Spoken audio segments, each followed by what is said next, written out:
पटाखे चलाना हमारे कल्चर का हिस्सा थोड़ी है।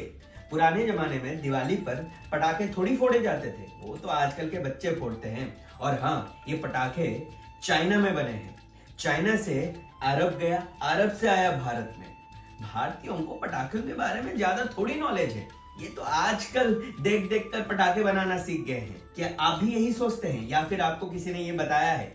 तो चलिए आज हमेशा हमेशा के लिए इस डाउट को क्लियर ही कर देते हैं और जानते हैं भारत में पटाखों के हिस्ट्री के बारे में।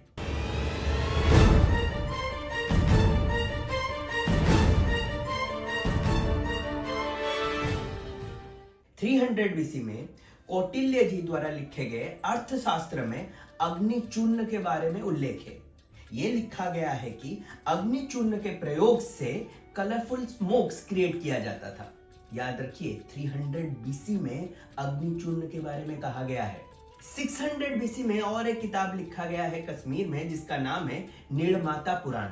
उसमें यह लिखा गया है कि दिवाली के दिन फायरवर्क्स के जरिए अपने पूर्वजों को आह्वान किया जाता था। एंड सरप्राइजिंगली ये रिचुअल आज भी उड़ीसा में मनाया जाता है। उड़ीसा में दिवाली के दिन लोग जूट स्टिक्स में आग लगाकर आकाश की तरफ दिखाते हैं अपने पूर्वजों को ट्रिब्यूट देने के लिए, जिसे बोड़ा बड़ुआ डाको कहा जाता है। 7th सेंचुरी में लिखे गए एक चाइनीज किताब में यह कहा गया है कि भारतीयों को बारूद के बारे में पता था।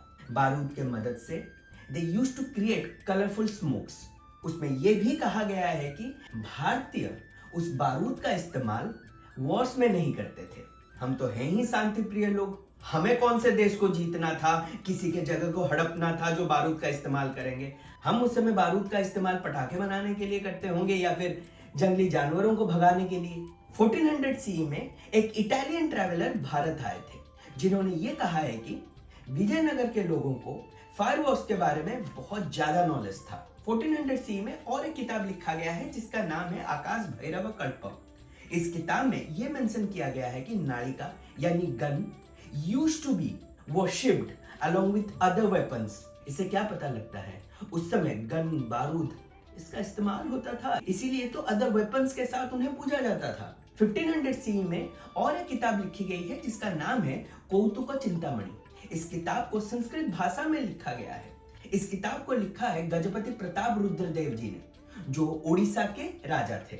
इस किताब में पटाखे बनाने की पद्धति लिखी गई है, क्या क्या डाला जाता है, क्या क्या मिलाया जाता है जिससे पटाखे बनते हैं, ये लिखा गया है। इसका मतलब इसमें पटाखे बनाने की मैनुअल है। इसके साथ साथ इस किताब में different types of fire crackers के बारे में भी उल्लेख है।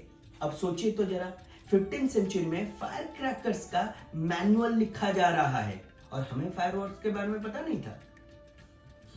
1600 सीई में महाराष्ट्रियन पोएट एकनाथ जी ने रुक्मणी स्वयंवर में फुलझड़ी का जिक्र किया है। Similarly another Maharashtrian author saint Ramdas ji ने भी अपने लेख में फुलझड़ी और पटाखों के बारे में जिक्र किया है। क्या अब भी आप लोगों के मन में ये डाउट है कि फायरवर्क्स के बारे में भारतीयों को कुछ पता ही नहीं था?